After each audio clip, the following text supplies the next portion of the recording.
स्वागत है आपका हमारे चैनल पर। अगर आपने बीपीएससी 104 पार्ट 1 वीडियो देखा है तो आज का ये वीडियो उसका डायरेक्ट कंटिन्यूएशन है। इस वीडियो में हम most important question part 2 cover करने वाले हैं, जो दिसंबर 2025 एग्ज़ाम के लिए हाई स्कोरिंग और एक्सेप्टेड क्वेश्चंस हैं। ये क्वेश्चन सिर्फ सिलेबस के लिए नहीं बल्कि एग्जामिनर के पॉइंट ऑफ व्यू से सेलेक्ट किए गए हैं, जहां से अक्सर 3-4 प्रश्न आ जाते हैं। मैं यहां भी सिर्फ पीडीएफ रीड नहीं करूंगा बल्कि हर क्वेश्चन को शॉर्ट और क्लियर लैंग्वेज में एक्सप्लेन करूंगा, ताकि आप समझ सको कि एग्ज़ाम में कैसे लिखना है और कैसे मार्क्स स्कोर करना है। अगर आप चाहते हो कि लिमिटेड टाइम में मैक्सिमम रिवीजन, तो वीडियो को एंड तक देखिए और चैनल को सब्सक्राइब करना नहीं भूलिए। तो चलिए बिना समय गवाए स्टार्ट करते हैं। पहला प्रश्न है, discuss the inter relation between affirmative action and development. सकारात्मक कार्रवाई और विकास के बीच संबंध की चर्चा करें। तो इस प्रश्न में हम लोग समझेंगे कि अफर्मेटिव एक्शन और डेवलपमेंट एक दूसरे से कैसे जुड़े हुए हैं। ये क्वेश्चन इग्नू में बार बार आता है क्योंकि ये सोशल जस्टिस और डेवलपमेंट दोनों को लिंक करता है। तो सबसे पहले समझते हैं अफर्मेटिव एक्शन का meaning. Affirmative action refers to state policies to support socially and economically disadvantage group like SCs, OBCs and EWS. Affirmative action includes reservation in education, government jobs and political representation. Affirmative action is based on social justice and equality of opportunity as per the Constitution. सकारात्मक कार्रवाई का मतलब यह है कि सकारात्मक कार्रवाई राज्य द्वारा पिछड़े वर्ग SC, ST, OBC, EWS को आगे बढ़ाने के लिए अपनाई गई नीतियां हैं। इसमें शिक्षा, सरकारी नौकरी और राजनीतिक प्रतिनिधित्व में आरक्षण शामिल है। अब बात करते हैं कंसेप्ट ऑफ डेवलपमेंट की। डेवलपमेंट सिर्फ GDP या इनकम बढ़ाना नहीं होता है, बल्कि development is a multi dimensional beyond mere economic growth. Development includes improvement in quality of life, education, healthcare, reduction of inequalities, and political participation. Development promotes inclusive development that cannot happen unless disadvantaged groups are supported. यानी विकास की अवधारणा को समझते हैं तो विकास बहुआयामी है, केवल आर्थिक वृद्धि तक सीमित नहीं है। इसमें जीवन स्तर, शिक्षा, स्वास्थ्य और समानताओं में कमी और राजनीतिक भागीदारी शामिल है। जब तक वंचित वर्गों को समर्थन नहीं मिलेगा, समावेशी विकास संभव नहीं है। अब तक हमने अफर्मेटिव एक्शन और डेवलपमेंट अलग अलग समझा, लेकिन एग्जाम में रियल मार्क्स तब मिलते हैं जब आप दोनों को डायरेक्ट कनेक्शन एक्सप्लेन करते हो। तो चलिए देखते हैं अफर्मेटिव एक्शन और डेवलपमेंट के बीच क्या इंटर रिलेशन है। Affirmative action enables marginalised communities to access education and employment. Education builds skill, confidence, awareness and social mobility. Human capital development contributes to productivity and economic growth. यानी सकारात्मक कार्रवाई और विकास के बीच जो संबंध है उसको हम लोग देखते हैं। तो सकारात्मक कार्रवाई वंचित समुदायों को शिक्षा और रोजगार के अवसर देती है। शिक्षा से कौशल, आत्मविश्वास, जागरूकता और सामाजिक गतिशीलता बढ़ती है। मानव संसाधन का विकास उत्पादकता और आर्थिक वृद्धि में योगदान देता है। फिर आर्थिक विकास, इकोनॉमिक डेवलपमेंट क्या है? तो job reservation provides stable income, reduce poverty and improve living standards. Economic security enhance purchasing power and overall economic productivity. Marginalised groups actively participate in economic life. आरक्षण स्थिर आय प्रदान करता है, गरीबी घटाता है और जीवन सुधारता है। आर्थिक सुरक्षा, खरीद क्षमता और समग्र आर्थिक उत्पादकता बढ़ाती है। वंचित वर्ग आर्थिक जीवन में सक्रिय रूप से भाग ले सकते हैं। अफर्मेटिव एक्शन का पॉलिटिकल डायमेंशन भी बहुत इम्पोर्टेंट है। Political development ensures political representation in legislature and local bodies. Political development is inclusive in decision making, addresses diverse social needs, strengthen democracy by giving marginalized community a voice। यानी कि राजनीतिक विकास विधानसभाओं और स्थानीय निकायों में राजनीतिक प्रतिनिधित्व सुनिश्चित करता है। समावेशी निर्णय विकास के विभिन्न सामाजिक आवश्यकताओं को पूरा करता है। वंचित समुदायों को आवाज़ देकर लोकतंत्र मजबूत होता है। हालांकि इस सिस्टम के सामने बहुत सारे चैलेंजेस भी हैं। यानी affirmative action faces several challenges that affects it's effectiveness, जैसे कि unequal benefit, sometime only A section of community benefits living other behind. Second is creamy layer issue, relatively better of among OBCs may take advantage, reducing benefit for the most disadvantaged. Implementation and monitoring challenges can limit the intended outcomes। यानी कि इसके समक्ष बहुत सारी चुनौतियां हैं। सकारात्मक कार्रवाई कई चुनौतियों का सामना करती है जो इसकी प्रभावशीलता को प्रभावित करती है, जैसे कि लाभों का असमान वितरण, कभी कभी केवल कुछ लोगों को फायदा मिलता है और बाकी पिछड़ जाते हैं। दूसरा है क्रीमी लेयर समस्या, ओबीसी के अपेक्षाकृत संपन्न लोग इसका लाभ ले सकते हैं, जिससे सबसे पिछड़े लोगों तक कम फायदा पहुंचता है। क्रियान्वयन और निगरानी की चुनौतियां लक्षित परिणाम को सीमित कर सकती है। फिर हम इसे कंक्लूड कर सकते हैं कि affirmative action and development reinforce each other by promoting access, equity and social justice. Inclusive development requires periodic review, corrective measures and awareness about rights. Social justice is key for sustainable growth. Marginalized communities gain confidence, skill and political voice। निष्कर्ष के तौर पर हम लिख सकते हैं कि सकारात्मक कार्रवाई और विकास एक दूसरे को मजबूत करते हैं। शिक्षा, रोजगार और सामाजिक न्याय को सुनिश्चित करके समावेशी विकास के लिए नियमित समीक्षा, सुधारात्मक कदम और अधिकारों के प्रति जागरूकता जरूरी है। सामाजिक न्याय टिकाऊ विकास की कुंजी है। वंचित समुदाय आत्मविश्वास, कौशल और राजनीतिक आवाज़ प्राप्त करते हैं। कि इस पूरे आंसर का कोर आइडिया सिर्फ इतना है कि डेवलपमेंट तब तक कंप्लीट नहीं होता जब तक वो इंक्लूसिव ना हो। चलते हैं अगले प्रश्न पर। अगला प्रश्न है, what are the recommendation of Kaka Kalelkar report and Mandal commission. Kaka Kalelkar report और मंडल आयोग की सिफारिशें क्या हैं? तो पहले इंग्लिश में करते हैं, फिर हिंदी में करेंगे। Both commission aimed to identify backward classes and suggest measures for their social, educational and economic upliftment. They laid the foundation for affirmative action। परिचय देते हुए आप बता सकते हैं कि दोनों आयोगों का उद्देश्य पिछड़े वर्गों की पहचान करना, उनके सामाजिक, शैक्षिक और आर्थिक उत्थान के उपाय सुझाना था। उन्होंने भारत में सकारात्मक कार्रवाई की नीतियों की नींव रखी। यहाँ स्टूडेंट्स अक्सर कंफ्यूज हो जाते हैं।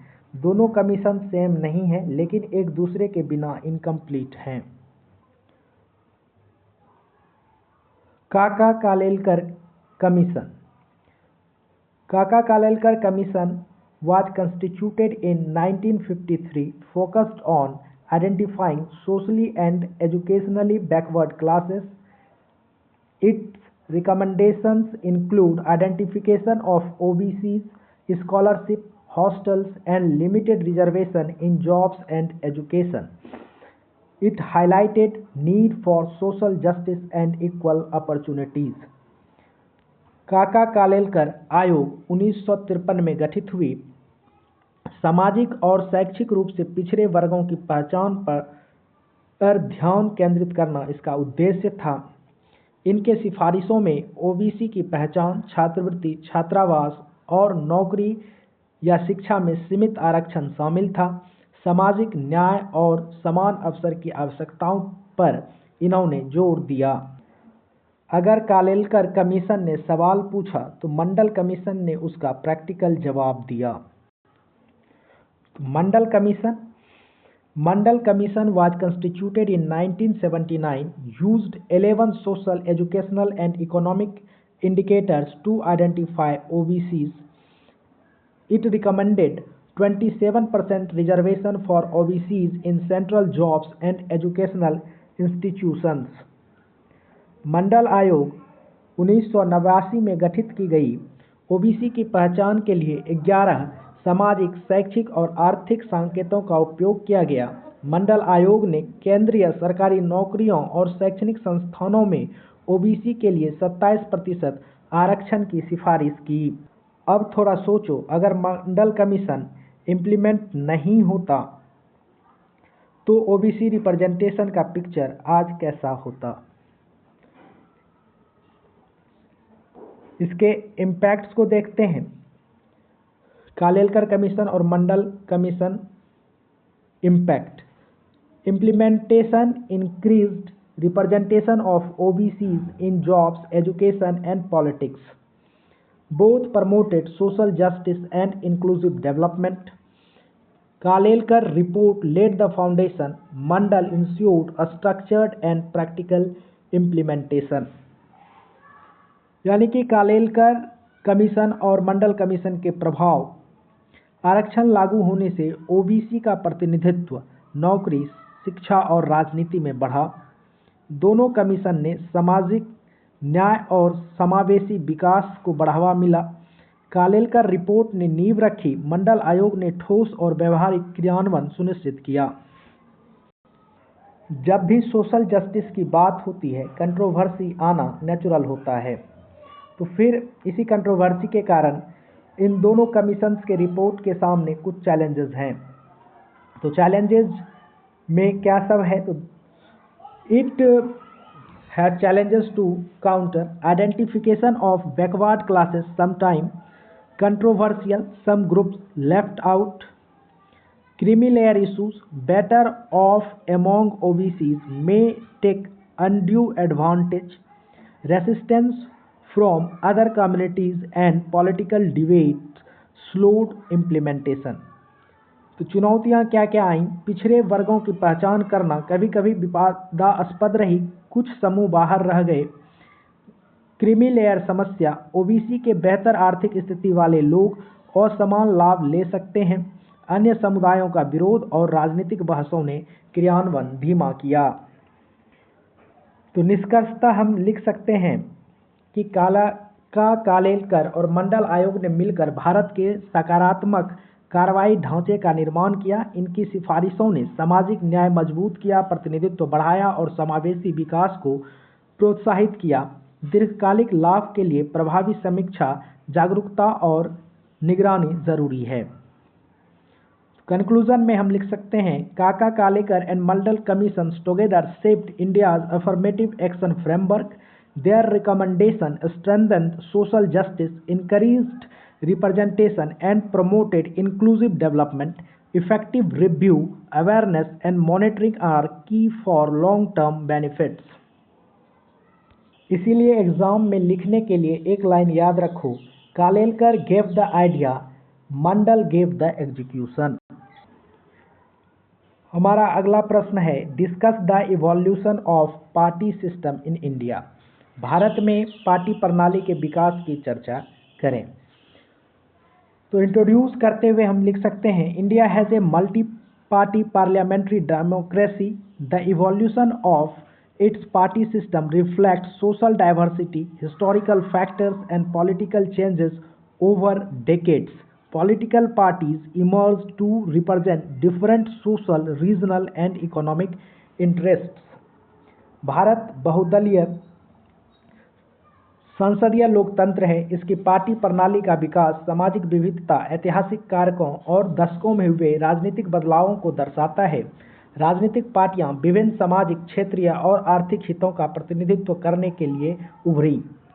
पार्टी सिस्टम स्टैटिक नहीं होता है, ये सोसाइटी, इकोनॉमी और वोटर्स के साथ इवॉल्व करता है।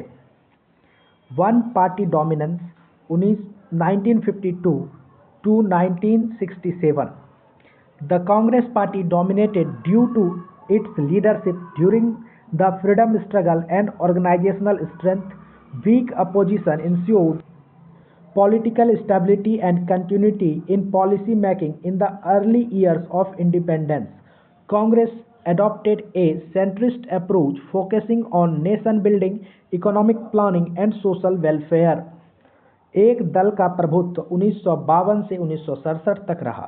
स्वतंत्रता संग्राम के दौरान नेतृत्व और संगठनात्मक ताकत के कारण कांग्रेस पार्टी का प्रभुत्व रहा। कमजोर विपक्ष ने स्वतंत्रता के शुरुआती वर्षों में राजनीतिक स्थिरता और नीति निर्माण में निरंतरता सुनिश्चित की। कांग्रेस ने राष्ट्र निर्माण, आर्थिक योजना और सामाजिक कल्याण पर ध्यान केंद्रित करने वाला केंद्रीय दृष्टिकोण अपनाया। Multi party competition 1967 to 1980. Decline of Congress dominance led to rise of regional socialist and opposition parties. States witnessed the emergence of regional parties addressing local issues and caste-based mobilization. Political diversity increased, making election competitive and democratic participation broader. बहुदलीय प्रतिस्पर्धा 1967 से 1980 के दौर में देखने के लिए मिलती है। कांग्रेस के प्रभुत्व में गिरावट के कारण क्षेत्रीय समाजवादी और विपक्षी पार्टियों का उदय हुआ। राज्यों में क्षेत्रीय पार्टियों का उदय हुआ जो स्थानीय मुद्दे और जाति आधारित संगठन को संबोधित करती थी। राजनीतिक विविधता बढ़ी जिससे चुनाव प्रतिस्पर्धी बने और लोकतांत्रिक भागीदारी व्यापक हुई। जब अपोजिशन वीक होता है स्टेबिलिटी मिलती है, लेकिन जब सोसाइटी डाइवर्स होती है तब कंपटीशन नेचुरल हो जाता है। तो रीजनल पार्टीज के बाद जो है यहाँ पर एक टर्निंग पॉइंट आता है। सिंगल पार्टी रूल से ज़्यादा इम्पोर्टेंट हो जाता है कंसेंसस पॉलिटिक्स। तो इसी कंसेंसस पॉलिटिक्स का रूप है कोएलिशन पॉलिटिक्स, जो कि 1980 से 2000 ईस्वी के बीच देखने के लिए मिलता है। तो coalition politics, formation of Janata party, NDA and UPA highlighted coalition politics at national level. Regional parties gained influence in the decision making and policy formulation. Coalition government sometimes faced instability due to ideological difference among allies. यानी कि गठबंधन की राजनीति 1980 से 2000 ईस्वी के बीच देखी गई। जनता पार्टी, एनडीए और यूपीए का गठन राष्ट्रीय स्तर पर गठबंधन राजनीति को दर्शाता है। क्षेत्रीय पार्टियों ने निर्णय लेने और नीति निर्माण में प्रभाव बढ़ाया। गठबंधन सरकारें कभी कभी सहयोगियों के बीच व्यापारिक मतभेदों के कारण अस्थिरता का सामना करती थी। अगला पॉइंट है कंटेम्पोररी ट्रेंड्स 2000 ईस्वी से लेकर अभी तक। A mixture of national and regional parties exists today. BJP and Congress remains dominant nationally. Coalition politics continued in several states. Regional aspirations and social representation remains significant. Social media increased political awareness and identity-based politics influence and voter behaviors. तो आधुनिक रुझान 2000 ईस्वी से लेकर अभी तक क्या है कि आज राष्ट्रीय और क्षेत्रीय पार्टियों का मिश्रण है। बीजेपी और कांग्रेस राष्ट्रीय स्तर पर प्रमुख है। कई राज्यों में गठबंधन राजनीति जारी है। क्षेत्रीय आकांक्षाएं और सामाजिक प्रतिनिधित्व महत्वपूर्ण बने हुए हैं। सोशल मीडिया और बढ़ी हुई राजनीतिक जागरूकता और पहचान आधारित राजनीति मतदाता व्यवहार को प्रभावित करती है। अब इनके सामने चुनौतियां क्या हैं? बार बार गठबंधन बदलने से वैचारिक संघर्षों से अस्थिरता पैदा हो सकती है। क्षेत्रवाद और जाति आधारित संगठन राष्ट्रीय सहमति को फ्रेगमेंट कर सकते हैं। पार्टी प्रणाली कभी कभी अवसरवादी गठबंधन बनाती है जो शासन की कार्य क्षमता को प्रभावित करती है। यानी challenges, frequent coalition changes and ideological conflicts can create political instability. Regionalism and caste-based mobilization may fragment national consensus. Party system sometimes leads to opportunistic alliance affecting governance efficiency. और लास्ट में हम इसे कंक्लूड कर देंगे। The evolution of party system in India reflects the adaptability and inclusiveness of democracy. Multi-party system and coalition politics ensure diverse social and regional representation in governance. Effective governance requires balancing national interest with regional and social aspiration to maintain stability and democracy. निष्कर्ष के तौर पर हम लिख सकते हैं, भारत में party प्रणाली का विकास भारतीय लोकतंत्र की अनुकूलन क्षमता और समावेशिता को दर्शाता है। बहुदलीय प्रणाली और गठबंधन की राजनीति शासन में विविध सामाजिक और क्षेत्रीय प्रतिनिधित्व सुनिश्चित करती है। स्थिरता और लोकतंत्र बनाए रखने के लिए प्रभावी शासन में राष्ट्रीय हितों और क्षेत्रीय तथा सामाजिक आकांक्षाओं का संतुलन आवश्यक है।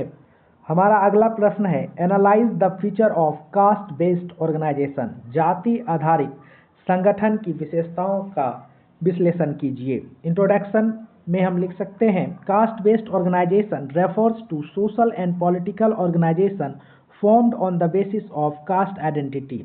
In India, caste has remained an important factor influencing social relations and political mobilization.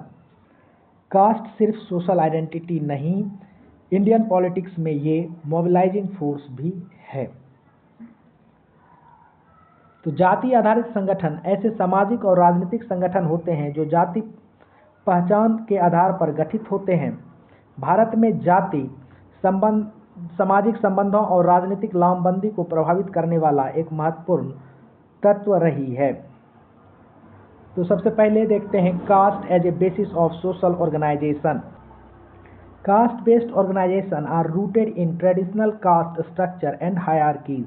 This organization provides a sense of belonging and collective identity to members of a caste. यानी सामाजिक संगठन का आधार क्या है? तो जाति आधारित संगठन पारंपरिक जाति संरचना और पदानुक्रम पर आधारित होते हैं। ये संगठन जाति के सदस्यों को सामूहिक पहचान और अपनापन प्रदान करते हैं। दूसरा जो पॉइंट है इसमें, political mobilisation. Caste based organisation plays a major role in mobilising voters during election. Political parties often rely on caste organization to consolidate vote banks. यानी राजनीतिक लामाबंदी. चुनाव के दौरान मतदाताओं को संगठित करने में जाति आधारित संगठनों की महत्वपूर्ण भूमिका होती है। राजनीतिक दल अक्सर वोट बैंक मजबूत करने के लिए जाति संगठनों पर निर्भर रहते हैं। जहां मास सपोर्ट होता है वहां लीडरशिप ऑटोमेटिकली इमर्ज करती है। तो इसीलिए कास्ट को लेकर leadership and elite dominance. Leadership in caste organisation is often controlled by dominant और elite group within the caste. This may limit internal democracy and marginalise weaker sections. यानी नेतृत्व और अभिजात वर्ग का प्रभुत्व. जाति आधारित संगठनों में नेतृत्व अक्सर उस जाति के प्रभावशाली या अभिजात वर्गों के हाथ में होता है. इससे आंतरिक लोकतंत्र सीमित हो जाता है और कमजोर वर्ग हाशिए पर चले जाते हैं.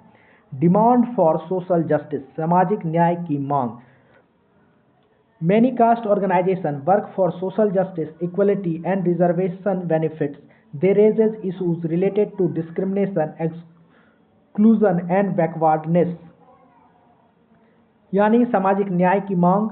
कई जाति संगठन सामाजिक न्याय, समानता और आरक्षण लाभों के लिए कार्य करते हैं. ये संगठन भेदभाव, बहिष्कार और पिछड़ेपन से जुड़े मुद्दे उठाते हैं. अगला है role in democratic politics. Caste based organisation have helped marginalised caste gain political representation. They have contributed to the emergence of caste based political parties.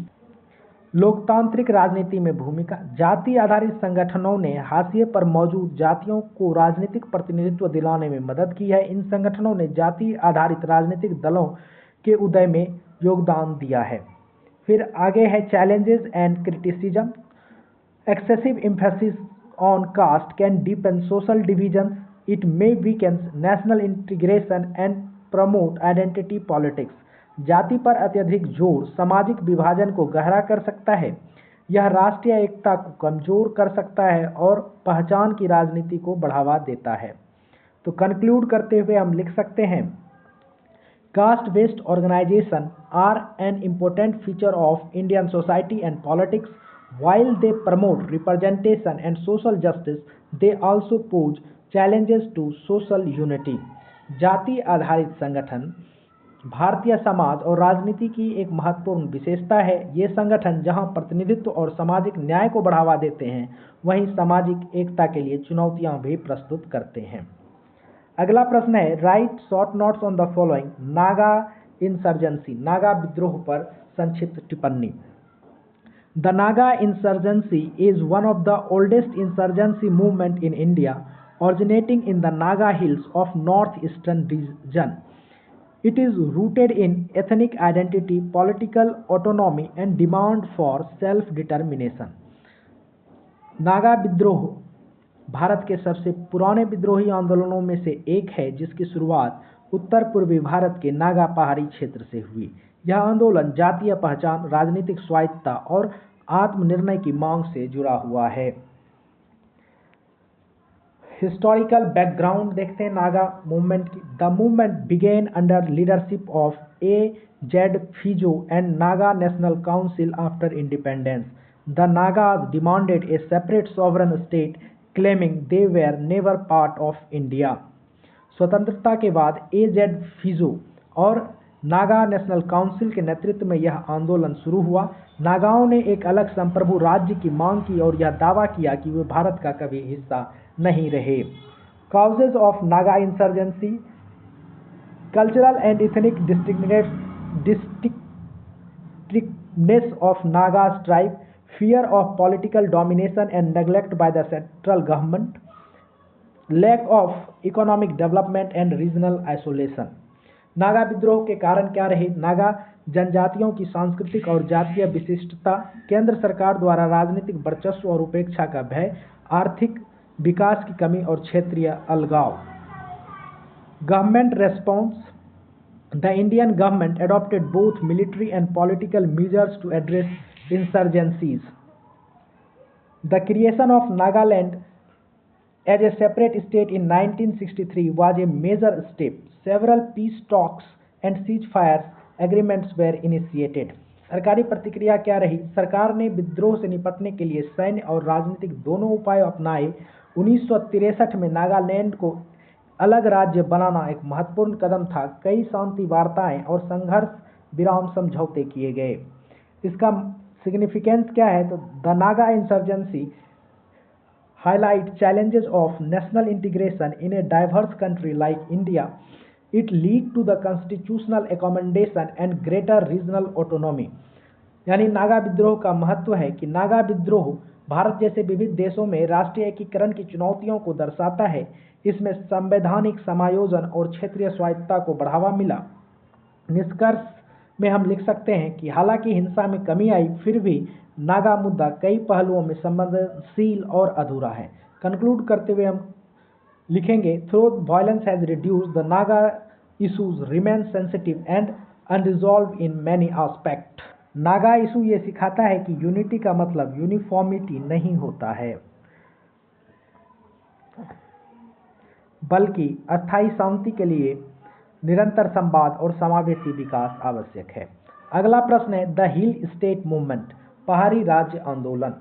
The hill state movement refers to the political movement demanding separate statehood for hill regions in India. These movements emerged mainly in northeastern and Himalayan regions after independence. Background क्या था इस movement का?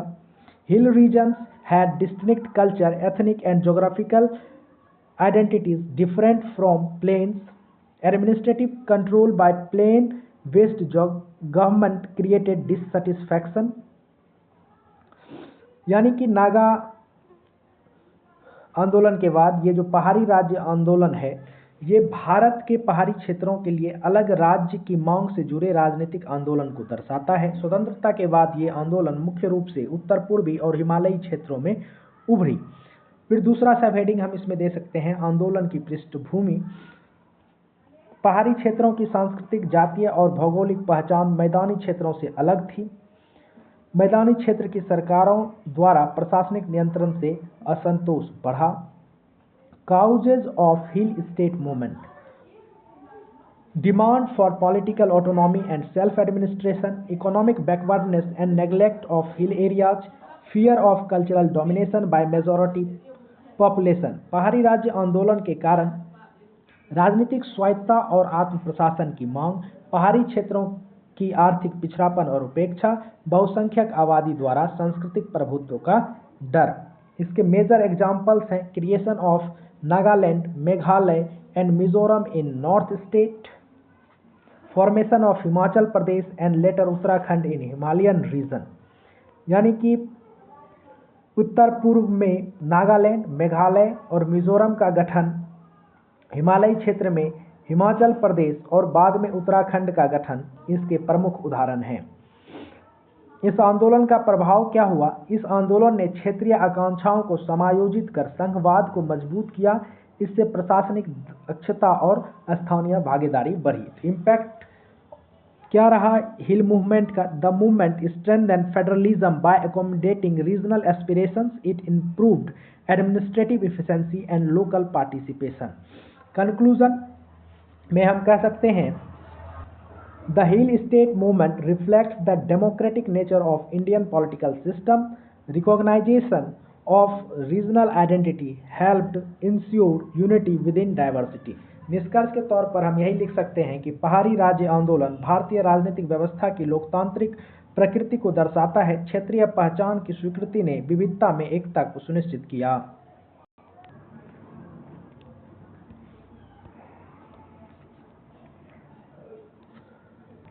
अगर आपको ये explanation helpful लगा हो तो वीडियो को लाइक ज़रूर कीजिए और इससे अपने दोस्तों के साथ शेयर कीजिए जो इग्नू पॉलिटिकल साइंस प्रिपेयर कर रहे हैं। ऐसे ही examination oriented concept clear videos के लिए चैनल को सब्सक्राइब करना ना भूलें। और हाँ, बीपीएससी 104 पार्ट 3 बहुत जल्द आने वाला है, जहां हम next set of important question cover करेंगे और यहां से आपको इस एग्ज़ाम में बहुत हेल्प मिलेगा। मिलते हैं नेक्स्ट वीडियो में, तब तक थैंक यू।